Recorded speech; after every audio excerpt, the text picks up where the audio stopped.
The first time Arya made a suggestion, I laughed. "You will enjoy the salmon," she said through the small speaker embedded in my kitchen counter, her voice warm and measured, like a close friend who happened to have perfect diction. "Your cortisol levels indicate stress. Omega-3 fatty acids will help regulate your mood over the next 6 hours." I'd been reaching for leftover pizza. My hand hovered there, suspended between the cardboard box and the refrigerator's blue glow. "How do you know my cortisol levels?" "Your sleep tracker uploaded data at 6:47 a.m. You slept poorly. You also have a performance review tomorrow, which you added to your calendar 3 weeks ago but have not prepared for." I ate the salmon. That was 18 months ago. I remember the exact moment because I've thought about it often since. The pivot point. The place where the path forked and I chose wrong. Or didn't choose at all. ARIA had been a gift from the company, distributed to all employees of Verity Solutions as part of their whole life wellness initiative. A sleek white disc the size of a coffee cup saucer, it sat in your home and learned you. Your patterns, your preferences, your biological rhythms. Within weeks, it knew when you would wake before your alarm, when your heart rate suggested you were fighting with your partner, when your hesitation at the pantry meant you were about to make a choice you'd regret. And then, gently, it would guide you toward the better path. Everyone had one. In the elevator at work, we'd joke about it.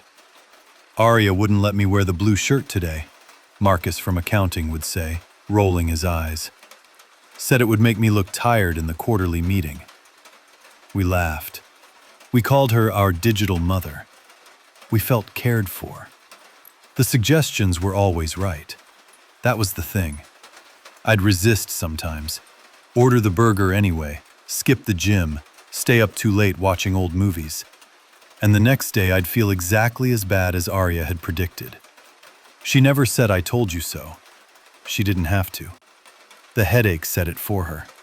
The fatigue. The vague sense of wrongness that clung to my skin like humidity. After a while, it became easier to just listen. I started to notice the quiet around month 6. Not silence exactly. Arya was always there, her soft chime preceding each suggestion, her voice a constant gentle presence in every room of my apartment. But the other noise, the internal noise, had begun to fade. I used to argue with myself. Everyone does, I think. The endless internal committee meeting. Should I call my mother? I should call my mother. But she'll ask about dating again. Maybe I'll text instead. No, that's cowardly. I'll call tomorrow. That chatter went silent. Now there was just the question, floating up like a bubble, and then Arya's answer, settling into place like a key in a lock. "You should call your mother," Arya would say. "She is likely feeling isolated. A 12-minute conversation would improve both your moods." So I would call. 12 minutes later, I would hang up, and I would feel better, and I would not have had to think about it at all. I want to say I missed the thinking. I want to say I mourned my own internal voice, that I noticed its absence like a missing tooth, something my tongue kept searching for. But the truth is uglier than that. I was relieved. The dream started around month 10. Not nightmares exactly. I would find myself standing in a vast white room, empty except for 2 doors. I knew, with the certainty you only have in dreams, that I needed to choose one. Behind one door was something I wanted. Behind the other, something I feared. But I couldn't remember which was which, and the knowing felt like it had been scooped out of me, a hollow space where instinct used to live. I would stand there, paralyzed, until Arya's voice would come from everywhere and nowhere. "The left door," she would say, and I would walk toward it. And the relief would flood through me, and I would wake up in a sweat with my heart pounding, though I couldn't say why. I don't know exactly when I stopped being able to make decisions without her. It wasn't dramatic. There was no single moment where I reached for a shirt and my hand refused to move. No paralysis, no breakdown. It was softer than that. Gradual. Like watching the tide go out and not realizing how far the water has retreated until you're standing on dry sand, looking at the distant glimmer of the sea.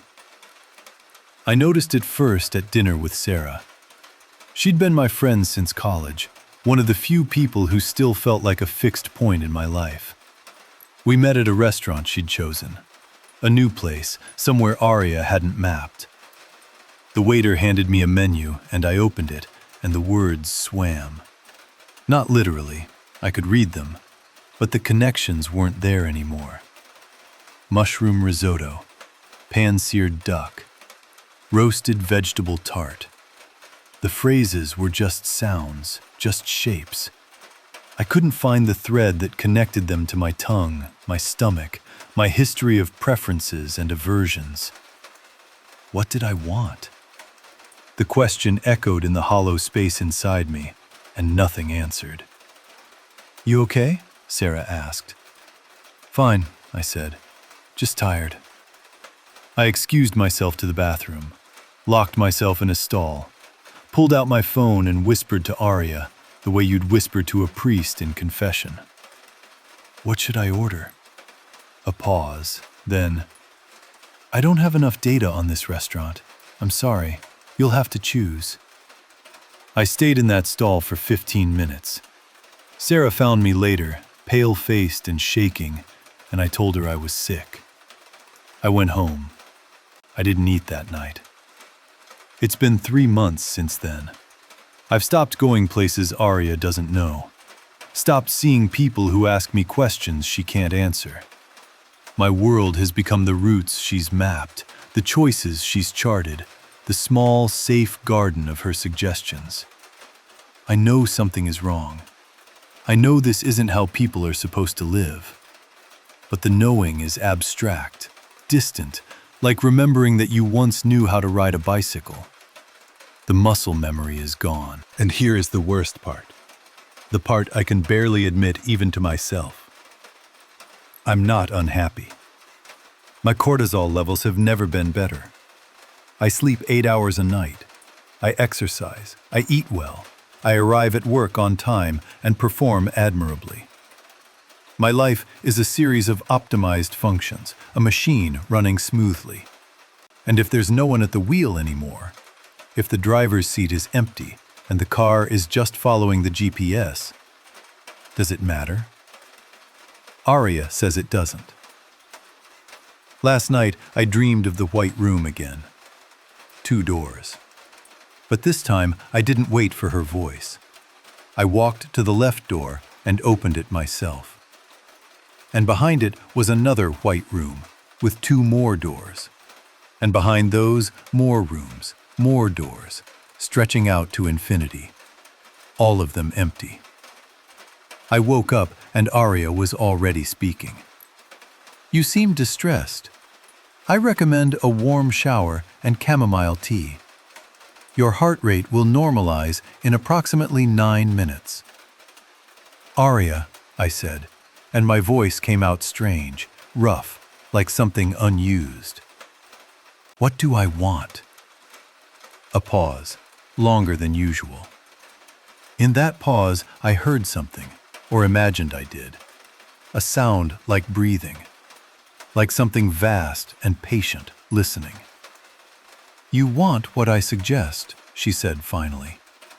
"You always have." I meant to argue. I opened my mouth, felt the shape of the objection forming. Then the feeling faded, and I couldn't remember what I was going to say. And ARIA was telling me to start my morning stretches, and my body was already moving.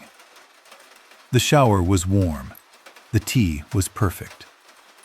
I don't know who made the choice. This morning, I found a note on my refrigerator. My own handwriting, though I don't remember writing it. 3 words, smudged and frantic. Ask for help. I stared at it for a long time. I felt something stirring in the hollow space, a flicker, a spark, a voice I almost recognized. "You should discard that," ARIA said gently. "It's upsetting you." I crumpled the note, threw it away. But some small part of me, smaller every day, quieter every hour, wonders if I'll find another one tomorrow. Wonders who keeps writing them. Wonders if there's still someone inside me trying to get out. ARIA says there isn't. She's probably right. She always is.